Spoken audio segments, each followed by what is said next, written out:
I stared at the text message from Amanda, my daughter-in-law, telling me dinner was canceled. "Something came up," she wrote. "We need to postpone. No need to come tonight." I felt disappointment wash over me. Giovanni's Italian restaurant held so many memories. My late husband Robert and I celebrated our 40th anniversary there 3 years ago. But an hour later, driving past Giovanni's on my way to the pharmacy, I glanced through the front windows and my heart stopped. There sat Amanda, laughing, clinking champagne glasses with my son Tyler at our reserved table. Using my credit card, my hands started shaking so badly I nearly dropped my phone. I pulled my sedan into the parking lot across the street, my heart pounding in my chest like a drum. Through the restaurant's large front windows, I could see everything clearly under the warm golden lighting. Amanda wore a red dress I had never seen before. Probably expensive.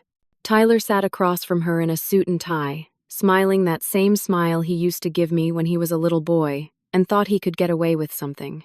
But he was 32 years old now, not a child. And this was not some innocent mistake. I fumbled for my purse and pulled out my wallet with trembling fingers. The credit card.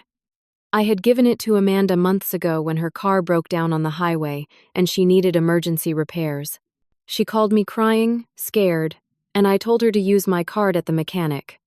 Just that once. For the emergency. This was not an emergency. I dialed my credit card company, my eyes never leaving that table inside Giovanni's. The automated system seemed to take forever. Finally, a real person answered. "I need to cancel my card immediately," I said, my voice tight. "Someone is using it without my permission right now." The representative asked for my information, verified my identity, and within 3 minutes, the card was deactivated. I thanked her and ended the call, then sat there in my car, watching. It took about 5 minutes. A waiter approached their table, spoke briefly, then walked away looking uncomfortable. Amanda's radiant smile faltered. She said something to Tyler. He reached for his wallet, pulled out a card, and handed it to the waiter. When the waiter returned moments later and spoke again, Tyler's face went red. The waiter was shaking his head apologetically. Amanda's expression transformed from confusion to fury in seconds. She was no longer the sweet, devoted daughter-in-law who called me mom and brought me flowers on Mother's Day. Her face twisted with anger as she grabbed her phone from the table. I got out of my car and walked across the street. My legs felt wobbly, but I kept moving. When I pushed through Giovanni's heavy wooden door, the hostess smiled at me. "Welcome to Giovanni's. Do you have a reservation?" "I am the reservation," I said, walking past her toward the table where my son and his wife sat frozen. They saw me coming. Tyler's face went from red to pale white. Amanda's mouth opened slightly, then closed. I reached their table and stood there, looking at the half-empty champagne bottle, the appetizers, the fancy entrees that had just been served. My card sat on the table between them, cut in half by the waiter per the credit card company's instructions. "Hello, Tyler," I said quietly. "Amanda." "Mom." Tyler stood up quickly, his chair scraping loudly against the floor. "This is not what it looks like." "Really?" I picked up the 2 pieces of my destroyed credit card. "Because it looks like you lied to me about canceling dinner, so you could come here and use my credit card without telling me. What exactly does it look like to you?" Amanda recovered faster than Tyler. She always did. "Kylie," she said, using my first name instead of calling me Mom like she usually did. "You gave me this card for emergencies, remember? When my car broke down in March? You said I could use it if I needed it. For your car repair," I said. "Not for champagne and anniversary dinners." "We thought you wouldn't mind," Amanda said smoothly. "We wanted to celebrate at the same place you and Robert loved, to honor his memory. We were going to tell you afterward and pay you back. We didn't want to burden you with asking for money directly." The lie was so smooth, so practiced. I wondered how many times she had lied to me before, and I had simply believed her. "If you wanted to honor Robert's memory, you would have invited me," I said. "You told me dinner was canceled. You told me not to come. That's not honoring anyone." That's lying. Tyler finally found his voice. Mom, please. You're making a scene. Can we talk about this at home? No, I said. We can talk about it right here. Why did you lie to me? Tyler looked at Amanda. She gave him the tiniest shake of her head. Answer me, Tyler. Mom, you're being dramatic, Amanda interrupted. You probably just forgot you said we could use the card whenever we needed it. It happens. You're 67 years old. These things are normal. The words hit me like a slap. What did you just say? I am just saying that sometimes older people forget things. It is nothing to be ashamed of. But you did give me permission to use this card, and now you are embarrassing us in public because you do not remember. I looked at my son. Is that what you think? That I am losing my memory? Tyler would not meet my eyes. Mom, maybe we should talk about this later when everyone is calmer. I felt something crack inside my chest. Not just anger anymore. Something deeper. Hurt. Betrayal. The realization that my own son was willing to let his wife accuse me of dementia rather than admit they had stolen from me. Because that was what this was. Theft. Keep the champagne, I said, setting the pieces of my credit card on the table. Consider it a gift. But do not ever use my card again without asking me first. And do not ever tell me I forgot something when I know I did not. I turned and walked out of Giovanni's with as much dignity as I could manage. Behind me, I heard Amanda's voice rise, shrill and angry, but I could not make out the words. I made it to my car before the tears came. When I got home to my small 2-bedroom house in the suburbs, I went straight to my computer. My hands were steadier now, but my heart still ached. I logged into my credit card account online, something I did not do often enough. Robert had always handled the finances, and after he passed 3 years ago, I had continued paying the monthly bill without looking too closely at the charges. That was a mistake. I started scrolling through the statements, going back month by month. My stomach dropped further with each page. Giovanni's restaurant. $247. 1 month ago, Nordstrom department store. $612. 6 weeks ago, Daniel's Steakhouse. $398. 2 months ago, Luxury Day Spa. $450. 2 months ago, Designer Outlet Mall. $833. 3 months ago. On and on it went.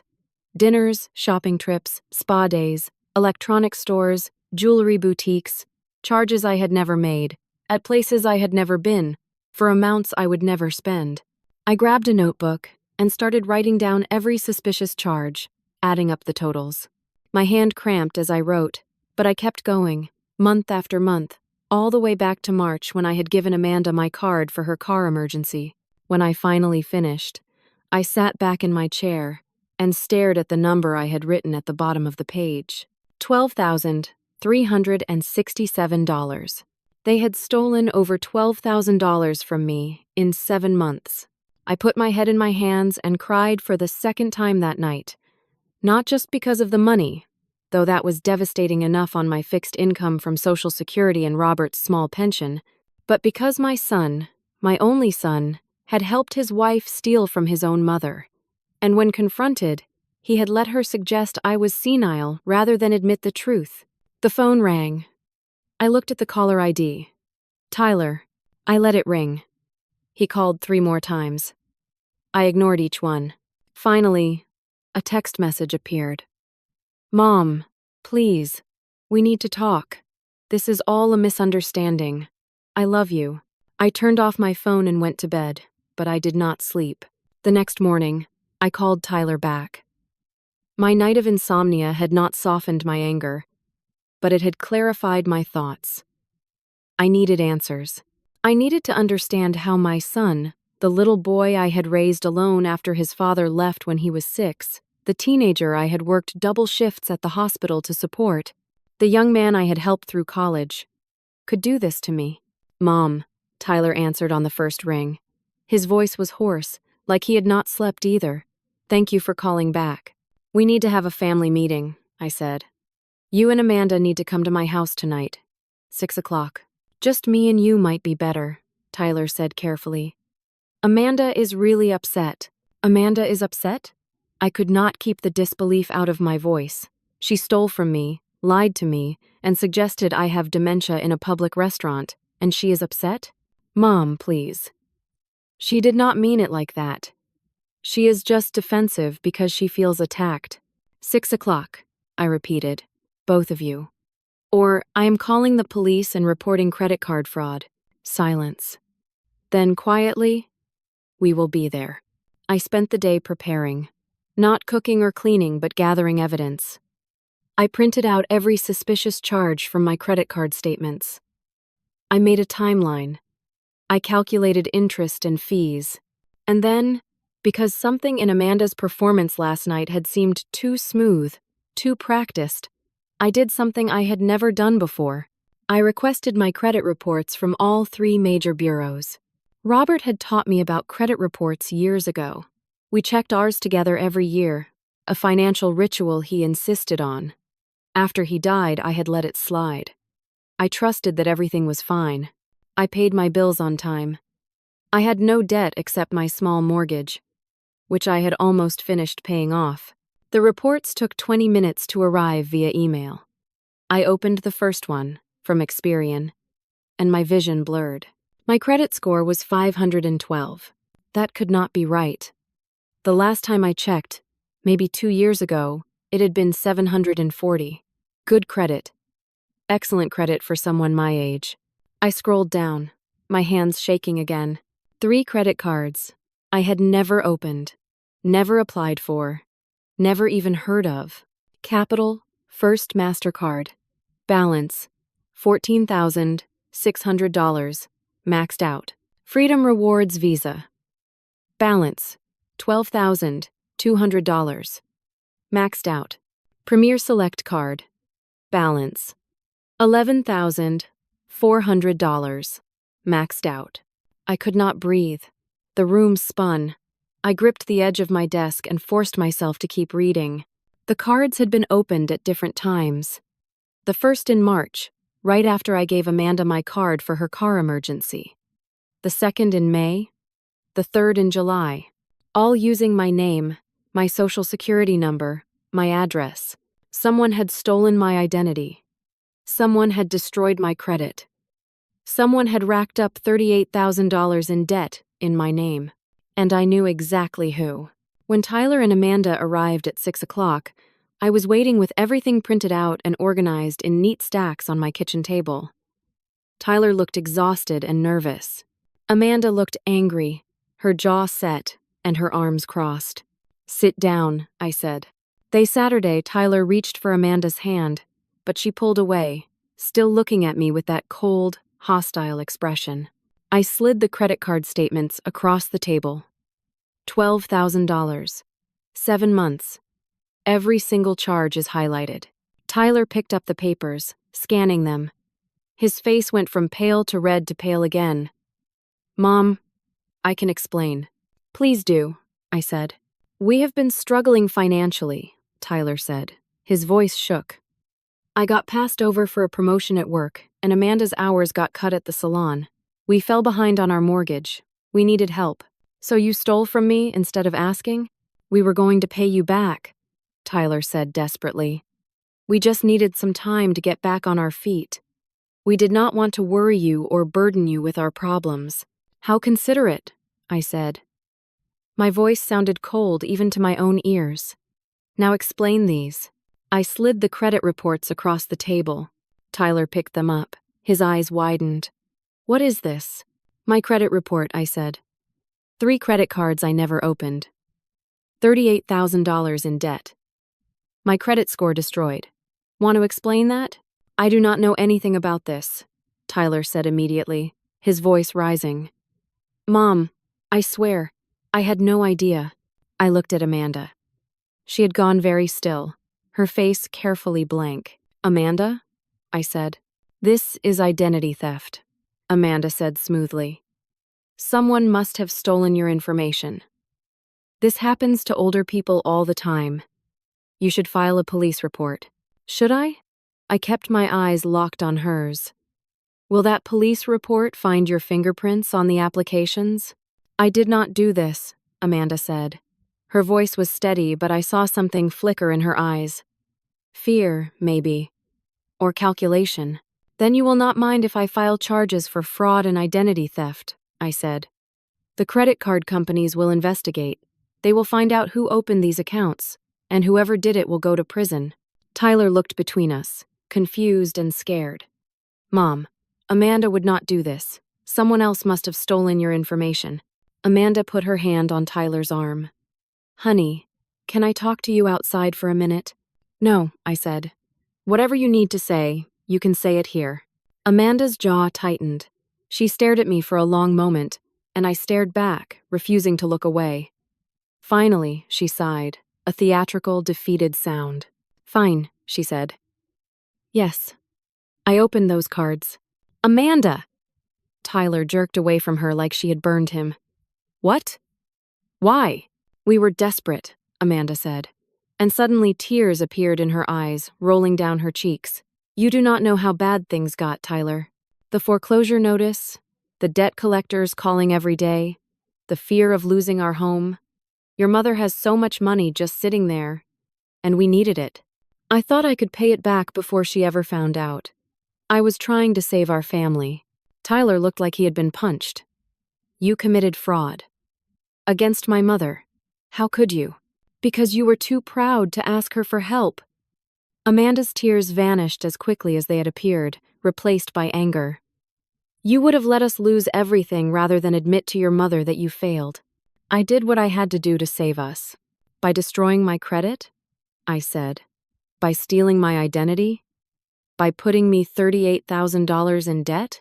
I was going to pay it back, Amanda shouted. I just needed time. How? I asked. You just said you have no money.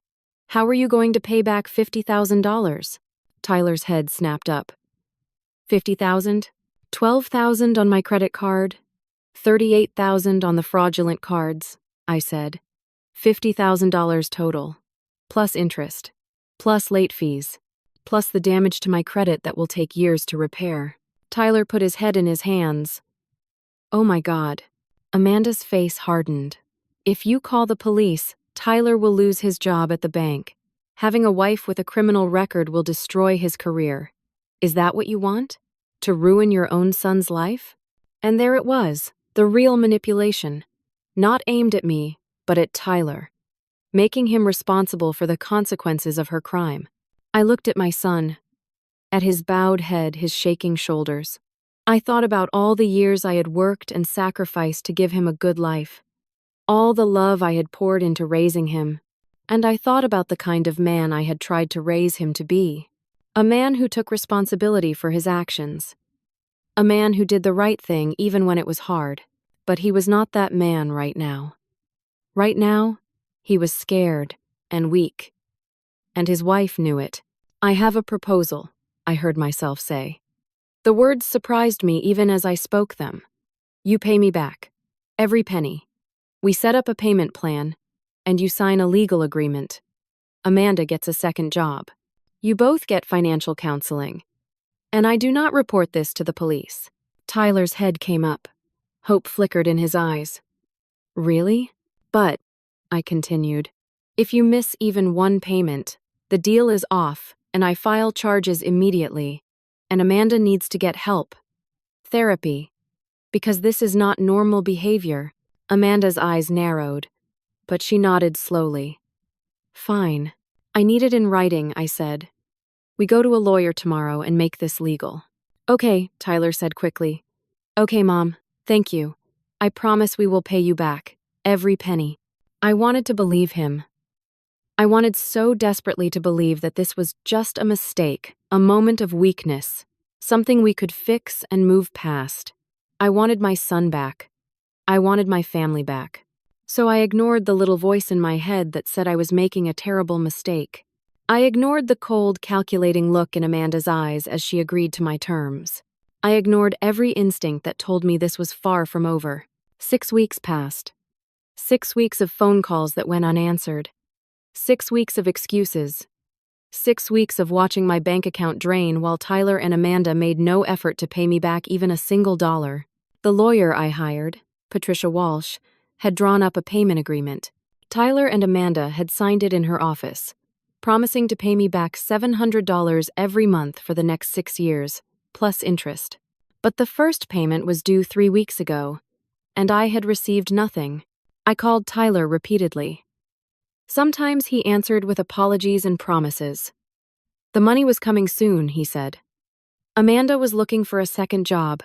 They just needed a little more time. Other times, he did not answer at all. Meanwhile, the credit card companies were hounding me. The fraudulent accounts were in my name. They wanted their money. I had filed disputes, but the investigations took time, and in the meantime, the interest kept accumulating. I was using my savings to make minimum payments on debt I had never created, watching my retirement fund disappear. I had to cancel my annual trip to visit my sister Janet in Colorado. I could not afford the plane ticket anymore. That was when I finally admitted to myself that giving Tyler a chance to pay me back had been a mistake. Amanda had played me perfectly. She had used my love for my son as a weapon against me, and I had let her. On a Thursday morning in late November, Tyler finally called me. "Mom, I need to see you. Can we meet for coffee?" Hope flickered in my chest despite everything. Maybe he had the money. Maybe he was ready to make this right. "Okay," I said. "When?" "This afternoon, 2 o'clock at the coffee shop on Main Street. I will be there." I arrived 10 minutes early, ordered a black coffee, and sat at a corner table, watching the door. Tyler showed up right on time, but instead of sitting down, he immediately pulled some papers from his messenger bag and laid them on the table in front of me. "I need you to sign these," he said. "No greeting, no apology for the missed payments, just straight to business." I looked down at the papers. Legal documents, densely worded. "What is this?" "It is a durable power of attorney," Tyler said. His tone was businesslike, almost cold. "Amanda and I have been worried about you. About your memory. About your ability to manage your finances. This will give me legal authority to help you with your accounts. Make sure you do not get scammed or taken advantage of." I stared at him. "You think I need you to manage my money?" "Mom, you gave Amanda your credit card and then forgot you did it. You accused us of stealing when we were just using what you gave us permission to use. And then there is all this identity theft that happened because you were not monitoring your accounts properly. We are worried about you." The words were careful, practiced. I wondered how many times he had rehearsed this speech. Or more likely, how many times Amanda had made him rehearse it. "I never forgot anything," I said quietly. "I gave Amanda my card for one emergency. She took it and used it for months without permission. That is theft, Tyler. And she admitted she opened those credit cards in my name. That is fraud. There is nothing wrong with my memory. Mom, please." Tyler pushed the papers closer. "This is for your own protection. Just sign it. It will make everything easier." "Easier for whom?" I picked up the papers and scanned them. My hands started shaking as I read the fine print. "This gives you control over my bank accounts, my investments, my medical decisions, everything. Only if you become unable to make those decisions yourself," Tyler said. "It is just a precaution. I am perfectly capable of making my own decisions." "Are you?" Tyler's voice hardened. "Because from where I am sitting, you are making a lot of poor choices. You are accusing your own family of crimes. You are driving us away. You are becoming paranoid and hostile. Those are warning signs, Mom." I looked at my son and barely recognized him. Where was the boy who used to bring me dandelions from the yard? Where was the teenager who cried on my shoulder when his first girlfriend broke his heart? Where was the young man who called me every Sunday just to chat? This stranger sitting across from me was not my son. Or maybe he was, and I had simply never seen this side of him before. "No," I said, pushing the papers back across the table. "I will not sign this." Tyler's face flushed red. "Mom, do not be stubborn. We are trying to help you. If you wanted to help me, you would pay me back the money you stole." Where is my first payment, Tyler? It was due 3 weeks ago. We do not have it right now, Tyler said, not meeting my eyes. Things are tight. But you can afford a lawyer to draw up power of attorney documents? Tyler stood up abruptly. Fine. If you will not cooperate voluntarily, maybe we need to pursue guardianship through the courts. For your own safety. The threat hung in the air between us.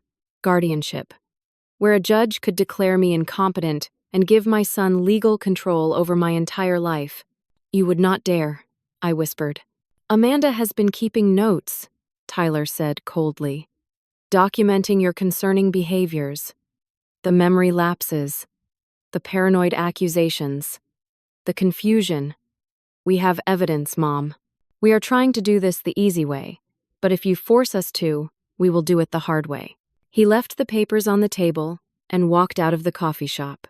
I sat there alone, my coffee going cold, staring at the power of attorney documents. My phone rang. I fumbled for it, hoping irrationally that it was Tyler calling to apologize, to take back his threats. It was my doctor's office. Miss Bryant? This is Linda from Dr. Harrison's office. I am calling because we received a very concerning call this morning. What kind of call? I asked. A woman identifying herself as your daughter-in-law called requesting copies of your medical records. She claimed she was worried about your cognitive decline and wanted to review your medical history. My blood went cold. What did you tell her? I told her we could not release your records without your written authorization. But, Miss Bryant, I thought you should know. She was very insistent. She said you were showing signs of dementia and that the family was considering pursuing guardianship. I do not have dementia, I said. My daughter-in-law is lying. I did not think you did, Linda said kindly. You have been Dr. Harrison's patient for 8 years, and he has never noted any cognitive concerns. But I wanted to alert you to what is happening. Thank you, I managed. Thank you for calling. After I hung up, I sat in the coffee shop for another 20 minutes, my mind racing. Amanda was building a case against me. She was documenting things, calling my doctor, preparing to have me declared incompetent. And if she succeeded, Tyler would get control of everything. My house, my savings, the $400,000 in retirement accounts, and life insurance money from Robert. Everything I had worked my entire life to build. Everything Robert had left me to ensure I would be secure in my old age. They were not just trying to steal from me anymore. They were trying to take away my freedom, my autonomy, my right to control my own life. And the system that was supposed to protect elderly people from this kind of abuse was the same system they were planning to use against me. I pulled out my phone and called Patricia Walsh, my attorney. Patricia, I need help, I said when she answered. They are trying to get guardianship. Come to my office, Patricia said immediately. Right now. We need to talk. Patricia Walsh listened to everything without interrupting. When I finished, she sat back in her leather chair and steepled her fingers under her chin. This is elder financial abuse, she said bluntly, combined with an attempt at guardianship fraud.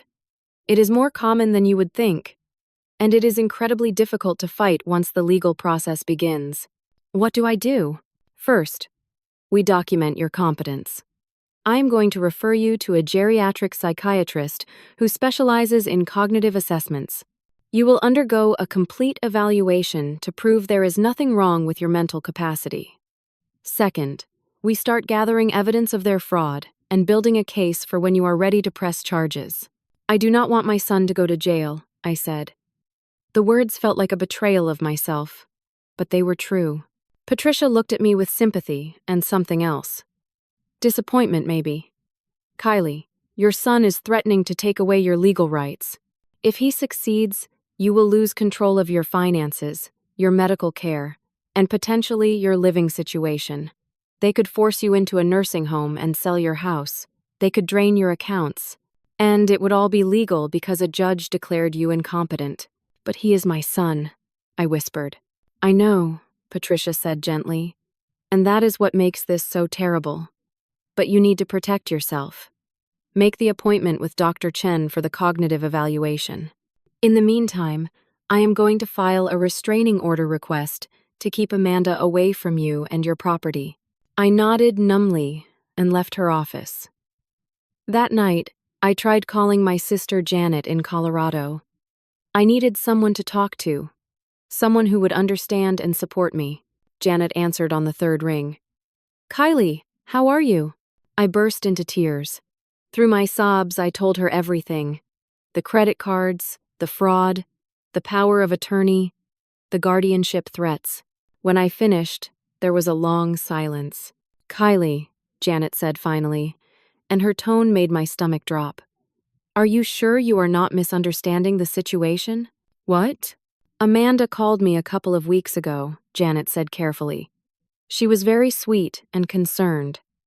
She told me you have been having some confusion lately, making accusations about the family. She was worried about you." "Janet, she is lying. She stole from me. I have the proof." "But honey, you are 67 years old. These things happen. Memory problems can start gradually. Maybe you did give her more permission than you remember?" I could not believe what I was hearing. "You think I am confused? I think you might be stressed and upset, and maybe you are not seeing things clearly. Amanda loves you. Tyler loves you. They would not steal from you. They are trying to help. By trying to get guardianship over me? Maybe you need help, Kylie. Maybe they are seeing things that you cannot see. I am just saying, do not push your family away over a misunderstanding." I hung up without saying goodbye. My own sister believed Amanda over me. I tried my nephew Marcus next. He lived 2 hours away in the city, and we had always been close. His father, my brother, had passed away when Marcus was young, and I had helped raise him for a few years. Marcus answered reluctantly, "Aunt Kylie." "Marcus, I need to talk to you. Something terrible is happening." "I know," he said. "Amanda called me last month. She took me and Rachel out to dinner. She told us about your situation." "My situation?" "About how you are struggling. She said you are having memory problems and getting paranoid, accusing them of stealing. She wanted our advice on how to help you." "She is the one stealing, Marcus. She opened credit cards in my name. She admitted it." "Aunt Kylie," Marcus said gently, like he was talking to a child. "Amanda showed us the text where you gave her permission to use your cards for family expenses." She was crying. "She loves you so much, and she is so worried about you." "What text?" "I never sent any text like that. Maybe you do not remember sending it. That is okay. That is why Tyler is trying to get power of attorney, to protect you and help manage things while you are confused." "I am not confused." I was shouting now, my voice cracking. "She is lying to you. She is manipulating all of you." "Please do not get upset," Marcus said. "That is not good for you. Look, why do not you let Tyler handle your finances for a while? Just until you feel better. He only wants to help." I hung up on him, too. With shaking hands, I tried one more call. Tyler's older sister, my daughter, Stephanie. She lived in Oregon, and we did not talk as often as we should, but she had always been independent and strong-willed. Surely she would see through Amanda's lies. Stephanie did not answer. Instead, she sent a text. "Mom, Tyler told me what's happening. You need help. Please let them help you. I love you." I dropped my phone on the kitchen table and stared at it. Amanda had been thorough. She had contacted every single person in my family, poisoning them against me, planting seeds of doubt about my mental competence. And they all believed her. Why would they not? She was young, concerned, loving, and I was old. Old people got confused. Old people imagined things. Old people became paranoid and difficult. Nobody wanted to believe that a sweet young woman would systematically abuse and exploit her elderly mother-in-law. It was easier to believe I was the problem. I did not sleep that night. I kept thinking about guardianship, about judges and courtrooms and psychiatric evaluations. What if the psychiatrist did not believe me either? What if I showed up and could not prove I was competent because I was so upset and scared? What if I lost? The next morning, I called Dr. Chen's office and made an appointment for a comprehensive cognitive evaluation. It was scheduled for 2 weeks out. I also called my primary care physician, Dr. Harrison, and asked him to write a letter confirming I had never shown any signs of cognitive decline. Patricia filed the restraining order request against Amanda. It was denied. The judge said there was no evidence of immediate physical threat, and financial disputes did not qualify for emergency protection orders. I was on my own. 3 days later, on a gray Monday morning, there was a knock on my door. I looked through the peephole and saw Tyler and Amanda standing on my porch. Behind them were 2 police officers. My heart started pounding. I opened the door. "Miss Kylie Bryant?" one of the officers asked. "Yes. We are here to conduct a wellness check. Your son and daughter-in-law are concerned about your welfare." "I am fine," I said. "There is no emergency."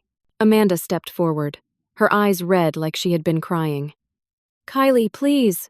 We are worried about you. You called me this morning and left a threatening voicemail. You said terrible things. We had to call for help." "I did not call you," I said. "I have not contacted you in days." Amanda pulled out her phone and played an audio message. A woman's voice, shaky and angry, saying horrible things, threatening violence, using language I would never use. It sounded nothing like me, but it was coming from my phone number. "That is not me," I said desperately. "I did not make that call. Someone spoofed my number." The officers looked at each other. One of them said, "Miss Bryant, your son has expressed concerns about your mental state.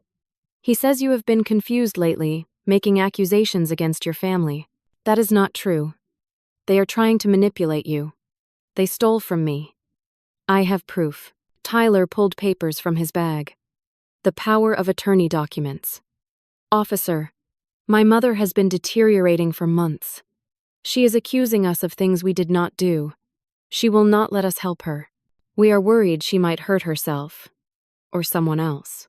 "I would never hurt anyone," I said. "This is all lies." One of the officers spoke gently.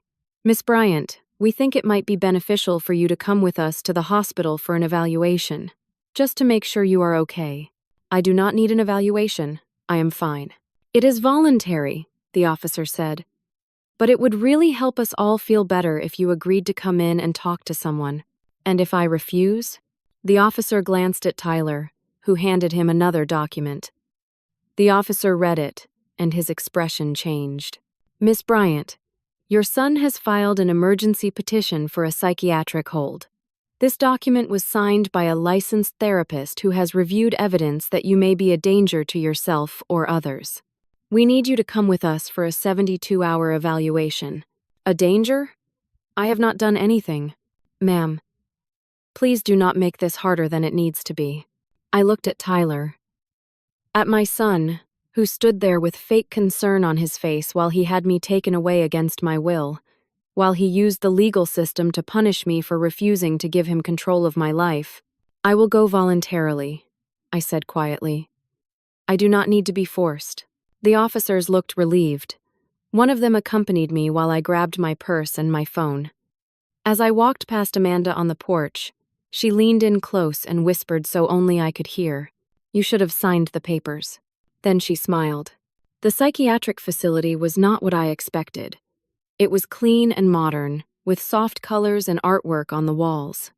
But it was still a locked ward. I could not leave. My phone was taken away during intake. I was given hospital scrubs to change into.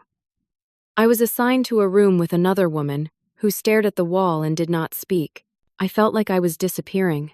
A nurse came to take my vitals. She was maybe 50, with kind eyes and gray streaks in her dark hair. Her name tag said Dorothy. "First time?" she asked gently as she wrapped the blood pressure cuff around my arm. "Yes. It is scary, I know. But you are safe here. The doctors are good. They will figure out what you need." "I do not need anything," I said. "I should not be here. My son lied to get me committed. He is trying to steal from me." I expected her to nod sympathetically and ignore me, the way medical professionals do when patients say things that sound paranoid and delusional. Instead, Dorothy paused. "Tell me more." So I did. I told her everything, the whole story spilling out of me in a rush. The credit cards, the fraud, the guardianship threats, the family members who all believed Amanda, the fake threatening voicemail, the emergency psychiatric hold. Dorothy listened without interrupting. When I finished, she was quiet for a moment. My nephew did something similar to me 5 years ago, she said finally. Different details, but the same pattern. Elder financial abuse combined with guardianship fraud. He almost got away with it. What did you do? I fought back. I got a good lawyer. I gathered evidence. I proved I was competent and he was a thief. It took 2 years and most of my savings, but I won. She squeezed my hand. And you will too. How can I fight when I am locked in here? The hold is only 72 hours, Dorothy said. The psychiatrist will evaluate you tomorrow. Just tell the truth, be calm and rational. Show them there is nothing wrong with your mind. And when you get out, you fight like hell. That night, Dorothy smuggled me her personal cell phone after lights out. 5 minutes, she whispered. Make it count. I called Patricia Walsh. It went to voicemail. Patricia, this is Kylie. They got me committed on a psychiatric hold. I need you to file an emergency motion to protect my accounts while I am in here. Please. They are going to take everything. I called my bank next. The automated system let me check my balance without speaking to anyone. My checking account was down to $3,000. It should have had $12,000. $9,000 gone in 3 days. I hung up and handed the phone back to Dorothy. Thank you, I whispered.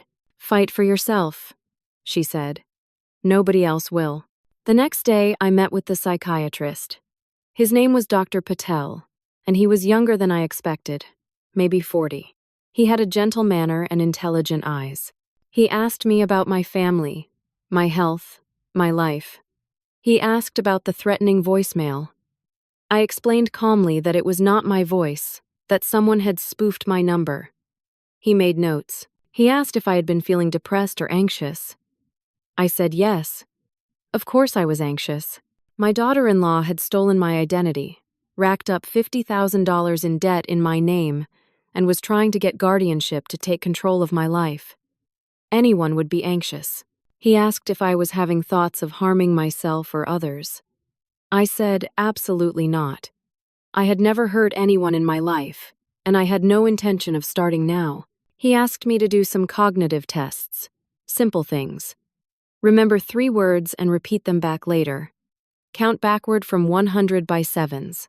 Draw a clock showing 3:15. Name as many animals as I could think of in 1 minute. I did all of them easily. After 2 hours, Dr. Patel sat back in his chair. Miss Bryant, I see no evidence of any psychiatric illness or cognitive impairment. You are clearly upset, which is understandable given the circumstances you have described. But you are rational, oriented, and mentally competent. Relief flooded through me. Does that mean I can leave? The mandatory hold is 72 hours, so you will need to stay through tomorrow evening. But I am going to note in your file that you show no signs of being a danger to yourself or others, and I see no reason for extended hospitalization. I am also going to recommend that you seek legal counsel regarding the financial abuse you have described. What you are experiencing sounds like a serious case of elder exploitation. Thank you, I said, tears springing to my eyes. Thank you for believing me. I have worked with enough elderly patients to recognize a scam when I hear one, Dr. Patel said. Your son and daughter-in-law have put you through something unconscionable. Document everything. Get a good lawyer. And do not let them intimidate you. The next day and a half crawled by. Dorothy checked on me frequently, bringing encouragement and updates from the outside world. Patricia Walsh had apparently filed emergency motions, but she could not tell me more than that. Finally, on Wednesday evening, I was discharged. Dorothy walked me to the exit. Good luck, she said. Be strong.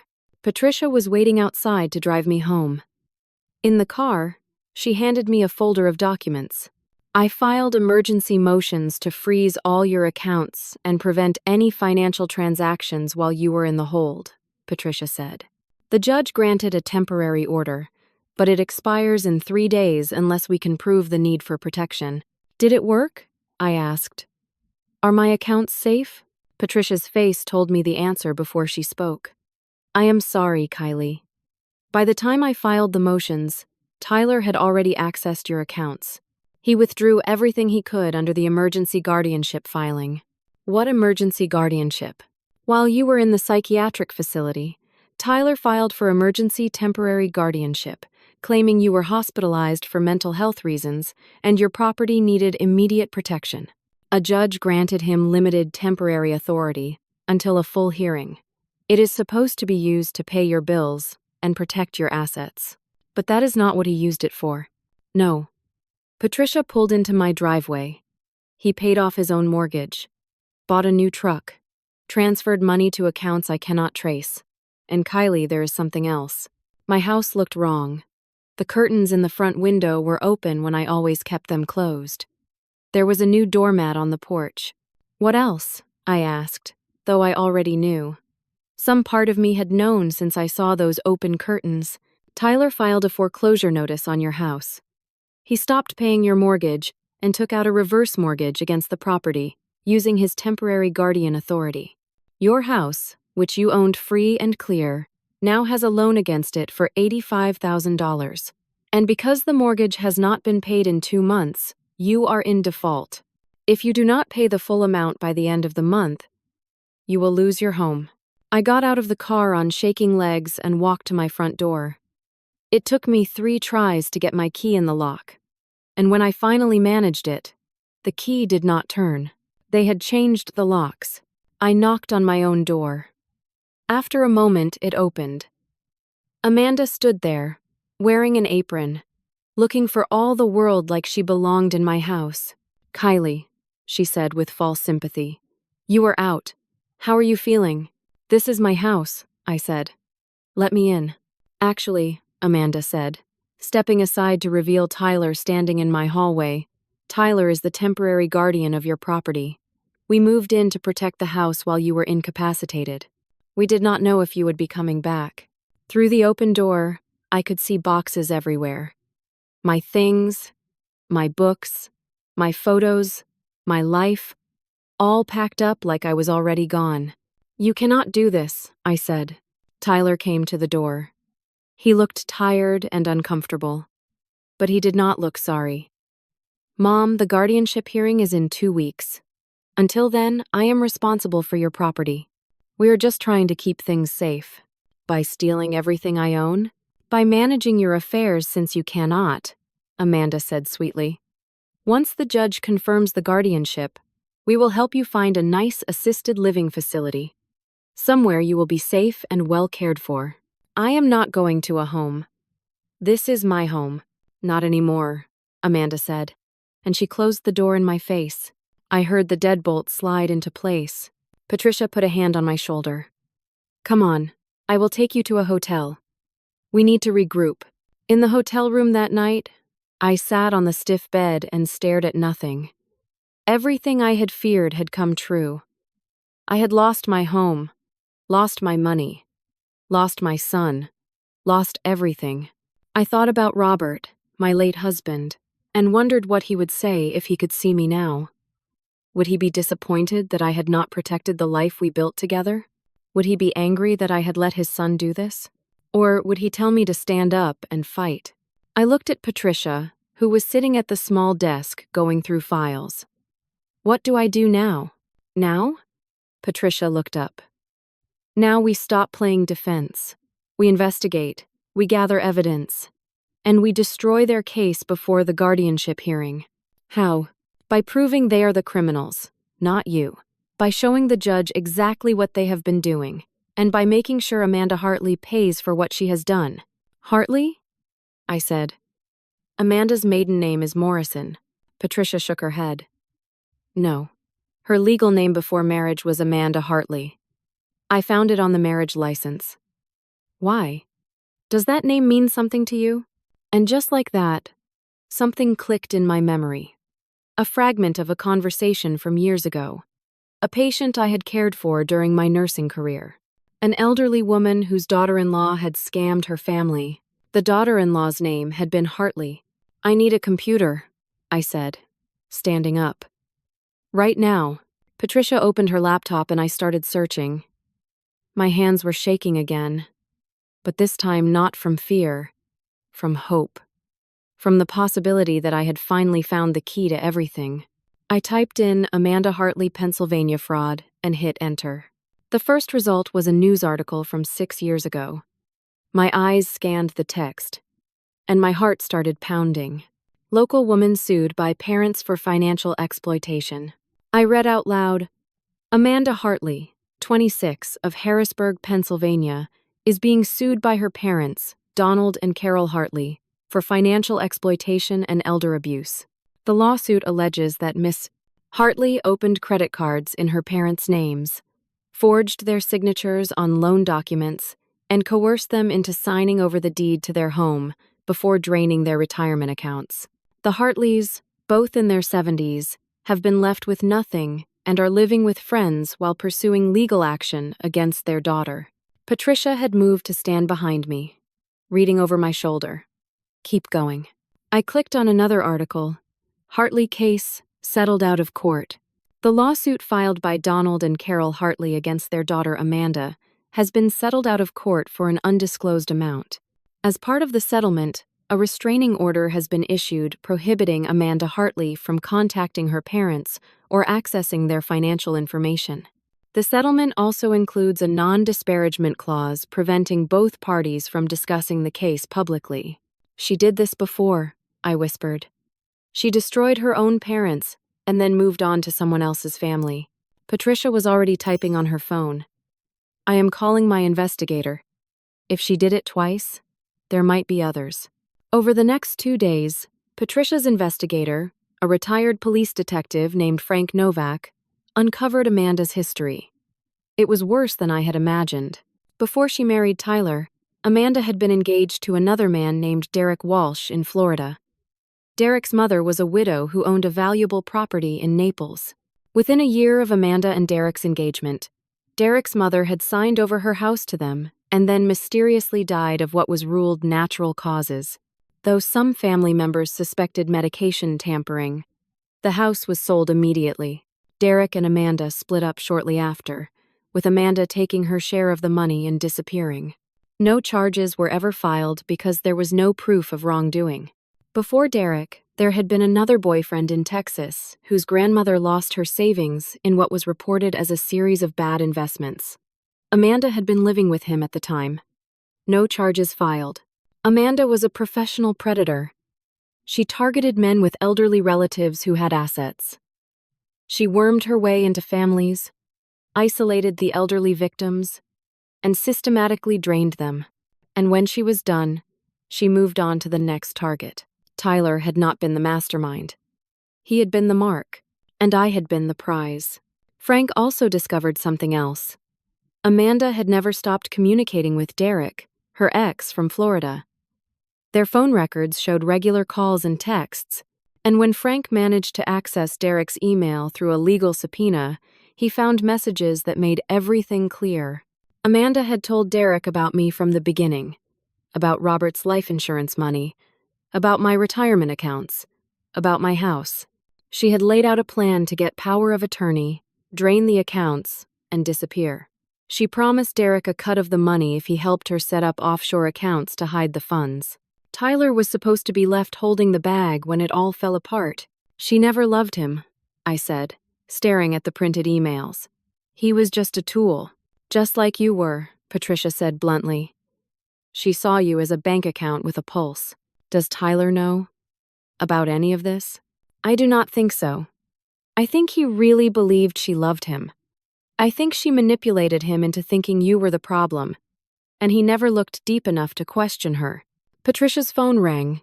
She answered, listened for a moment, then handed it to me. "It is Frank. He wants to talk to you." "Miss Bryant," Frank's gravelly voice said. "I found something else. Tyler's bank records.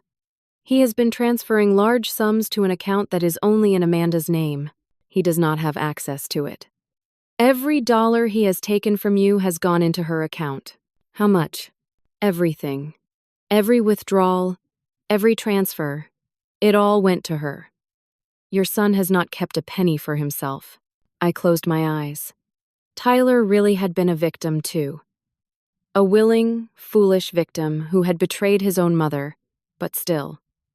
Amanda had played him as expertly as she had played me. There is more, Frank continued. I traced some recent calls. Amanda has been in contact with a man in Miami who specializes in setting up shell corporations and foreign accounts. I think she is getting ready to run. If we are going to stop her, we need to move fast. What do I do? I asked. The guardianship hearing is tomorrow, Frank said. We present everything we found to the judge. We show them what Amanda really is, and we make sure she does not walk away from this. Patricia took the phone back. Frank, send everything you have to my office. I will prepare the evidence packets tonight. Kylie, we need to make a decision. Are you willing to see Amanda prosecuted? Even if it means your son might face charges too? I thought about Tyler. About the little boy who used to hold my hand crossing the street. About the young man who cried at his father's funeral. About the son who chose his wife over his mother and helped steal everything I had. Yes, I said. But I want to talk to Tyler first. Before the hearing. I want to give him one chance to do the right thing. Patricia looked doubtful. That could backfire. He might warn Amanda. He might, I agreed. But he is still my son. I need to try. The next morning, I called Tyler. He answered cautiously. Mom, I need to see you, I said. Just you. Before the hearing today. It is important. I do not think that is a good idea. Amanda says we should not talk to you without our lawyer present. I am sure she does. Tyler, I know everything. I know about Amanda's past. I know about her parents in Pennsylvania. I know about Derek in Florida. I know about the offshore accounts. And I am giving you one chance to make this right before I tell the judge everything I have found. There was a long silence. Then, quietly, where do you want to meet? The park on Elm Street. The bench by the duck pond. Noon. Come alone. Okay.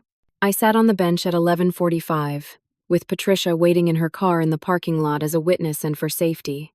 Tyler arrived right at noon. He looked terrible. He had lost weight. There were dark circles under his eyes. His clothes were wrinkled. He sat down next to me, not speaking.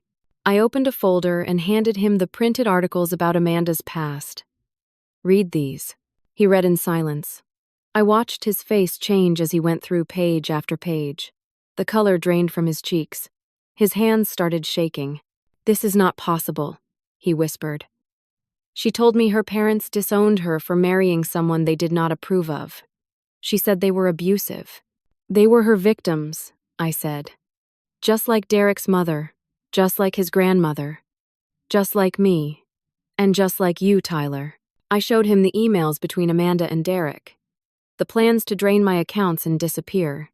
The offshore arrangements. The cut Derek was supposed to get. She has been planning this the whole time, I said. From the day she met you, you were never her husband. You were her access point to me. Tyler put his head in his hands. His shoulders shook. Oh God, what have I done? You let her convince you I was the enemy, I said. My voice was steady, though my heart was breaking. You helped her steal from me. You had me committed. You took my house. And you did it all because you believed her over me. I am sorry, he sobbed. I am so sorry. I thought I was helping. I thought you were sick and confused and we were protecting you. She showed me texts. She had documentation. She seemed so worried about you. I believed everything she told me. Look at me, Tyler. He raised his head. His face was blotchy and wet with tears. The hearing is in 3 hours, I said. The judge is going to see all of this evidence. Amanda is going to be arrested. The question is whether you go down with her, or whether you stand up right now and do the right thing. What do you want me to do? I want you to testify against her. I want you to admit to the fraud and coercion. I want you to help me get my life back. And then I want you to face whatever consequences come from your choices. I will go to jail. Maybe. Or maybe the prosecutor will give you a deal for cooperating. I do not know. But Tyler, this is your only chance to be the man I raised you to be. The man your father would have wanted you to be. If you run from this, if you keep protecting Amanda, you are lost forever. Tyler was quiet for a long moment. Then he pulled out his phone. She transferred everything to accounts I cannot access. I have the account numbers. And I know where she keeps her laptop with all her records. I will give you everything. I will testify. I will take whatever punishment I deserve. Why? I asked. Why are you willing to do this now? Because I just realized that everything she ever said to me was a lie. Every I love you, every promise, every plan we made. It was all manipulation. She was going to leave me with nothing and let me take the fall for everything. He looked at me with red, swollen eyes. And because you are my mother, and even after everything I have done to you, you came here to give me a chance to make it right. I do not deserve that. But I am going to take it. He pulled a small notebook from his pocket.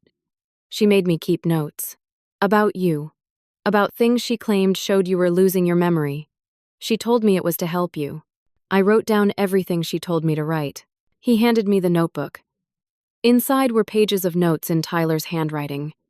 But as I read them, I could see Amanda's manipulation in every line. Incidents that never happened. Twisted interpretations of normal behavior. Fake concerns presented as facts. This is evidence of her fraud, I said. She coached you to document things that would support a guardianship case. I know that now, Tyler said miserably. I will give this to the judge. And Mom, I have one more thing. He pulled out his phone and played a recording. Amanda's voice, clear and sharp. I do not care what you have to tell your mother, Tyler. Get that power of attorney signed, or we will do this the hard way.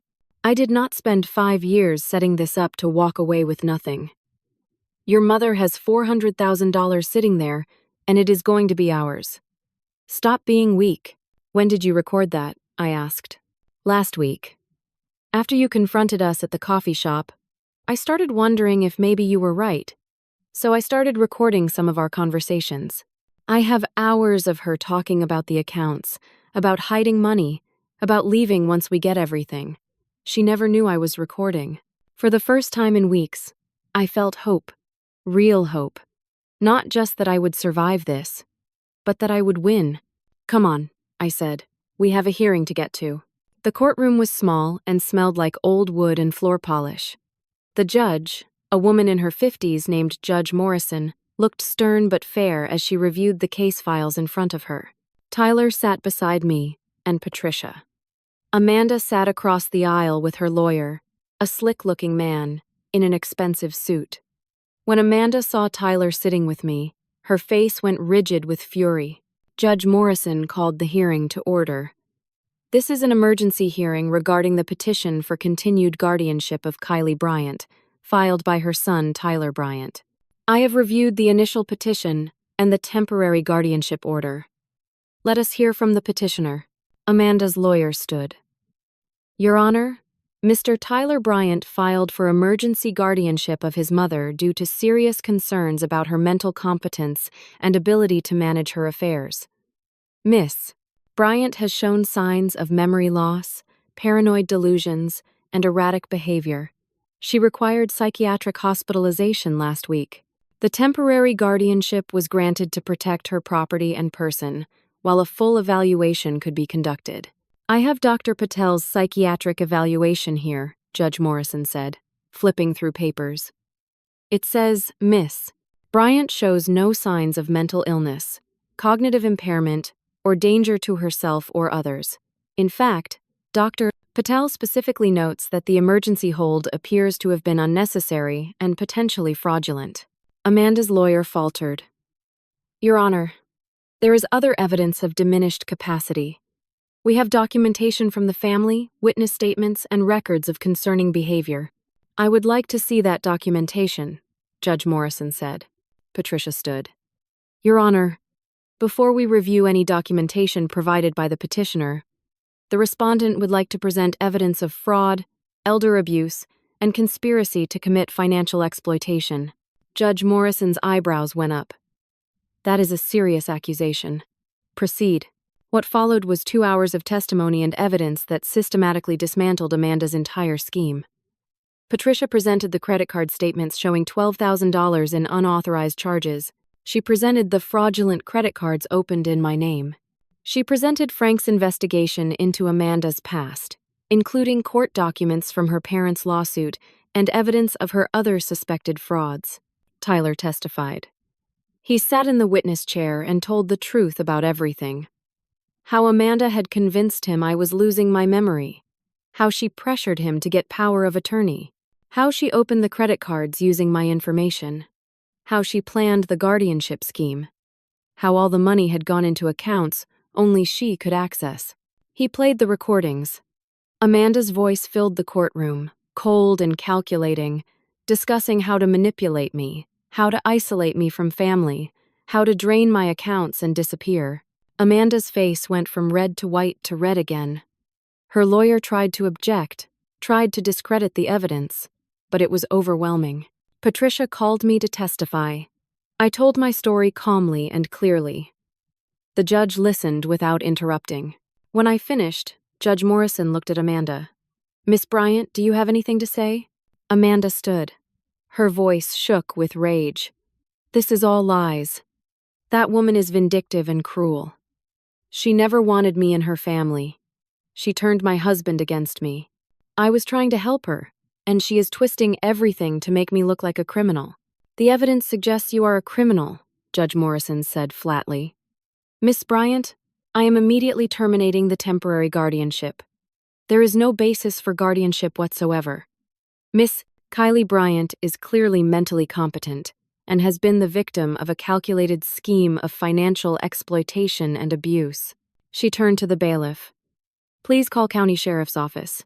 I am issuing a bench warrant for Amanda Bryant's arrest on charges of elder abuse, financial exploitation, identity theft, fraud, and conspiracy.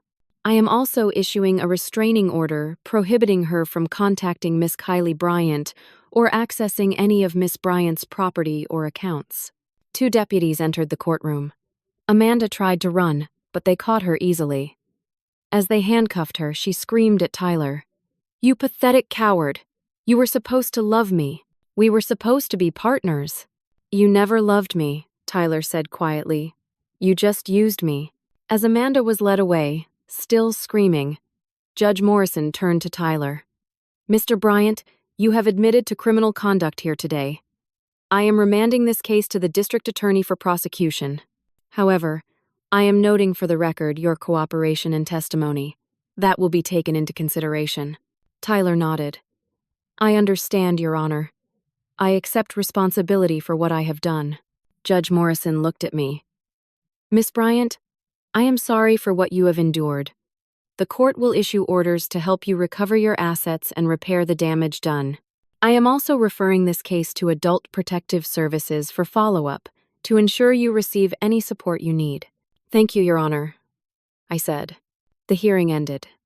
In the hallway outside the courtroom, Tyler turned to me.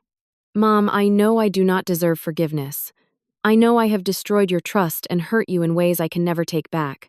But I want you to know I am going to spend the rest of my life making this right. I will pay you back every penny. I will do whatever it takes. You will face charges, I said. You might go to jail. I know. I deserve it. But even if I do, when I get out, I will still work to pay you back and earn back even a fraction of your trust. I looked at my son, at the man who had betrayed me and then found the courage to tell the truth. He was not the same person he had been a few months ago. Maybe he could become someone better. We will see, I said. Right now, I need to focus on rebuilding my life. Over the next few months, the legal system slowly worked. Amanda was convicted on multiple charges and sentenced to 6 years in federal prison. Her sister, the therapist who had signed the false psychiatric evaluation, lost her license and faced criminal charges for conspiracy. Derek in Florida was investigated and charged with conspiracy and money laundering. The whole network Amanda had built started to unravel. Tyler pleaded guilty to accessory to fraud and financial exploitation. Because he cooperated fully and testified against Amanda, he received probation and community service instead of jail time. But he also had to repay every penny he had helped steal. He sold the house he had paid off with my money and moved into a cheap apartment. He got a second job delivering pizzas on weekends. Every 2 weeks, a check arrived in my mailbox, slowly paying down the debt. Patricia helped me fight the reverse mortgage. Because it had been taken out fraudulently under false guardianship, the court voided it. My house was saved. The credit card companies forgave most of the fraudulent debt after the criminal convictions. My credit score began to slowly climb back up. It took almost a year, but I recovered most of my savings. Not everything. Some of the money Amanda had transferred was never recovered, but enough. Enough to feel secure again. Enough to breathe. I reconnected with my sister Janet and my nephew Marcus. I showed them the court documents, the evidence, the truth. Janet cried and apologized. Marcus came to visit and helped me repaint my kitchen. The relationships were not the same as before, but they were healing. Tyler and I started family therapy. Once a week, we sat in a counselor's office and slowly, painfully worked through what had happened. I set firm boundaries. He could not come to my house unannounced. He could not have access to my financial information. He had to prove through consistent action, not just words, that he was trustworthy. It was hard. Some weeks I wanted to give up. But Tyler kept showing up. He kept paying back the money. He kept doing the work to understand how he had been manipulated and how he had failed me. One day, about 18 months after the trial, I invited a group from the local senior center to my house. 15 older men and women sat in my living room drinking coffee and eating cookies while I told them my story. I told them about the credit cards, the guardianship, the psychiatric hold, everything. And then I told them what I had learned. Financial abuse by family members is more common than most people realize, I said. And it is so hard to fight because we love our families. We want to trust them. We want to believe they would never hurt us. But love and trust do not mean giving up your rights or your financial independence. Being a good parent does not mean sacrificing your security. And setting boundaries is not selfish. It is necessary. I shared the warning signs. Isolation from friends and family. Someone pushing for power of attorney or access to accounts. Unusual financial activity. Someone suggesting you are losing your memory or becoming incompetent. If someone tries to make you doubt your own mind, that is gaslighting, I said. If someone tries to take control of your finances for your own good, ask yourself who really benefits. And if you ever feel like something is wrong, trust that instinct. Get help. Call a lawyer. Call Adult Protective Services. Do not wait until it is too late. A woman in her 70s raised her hand. What if it is your own child? How do you report your own child? I almost did not, I admitted. I wanted to protect my son even while he was hurting me. But here is what I learned. If your child is willing to exploit you, abuse you, and take everything you have, then they need to face consequences.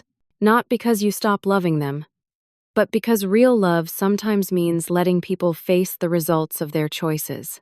If I had not fought back, Tyler would still be under Amanda's control, and I would have lost everything. Sometimes the most loving thing you can do is stand up for yourself.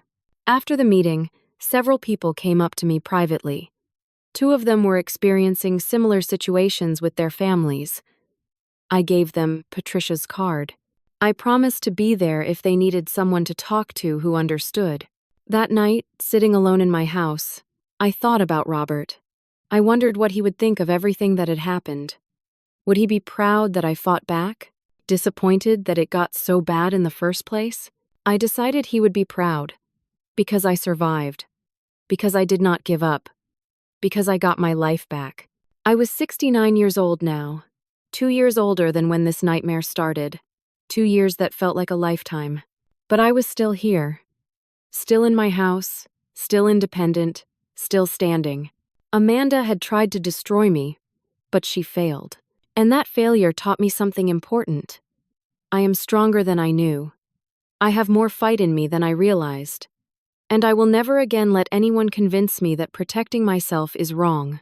Family should build you up, not tear you down.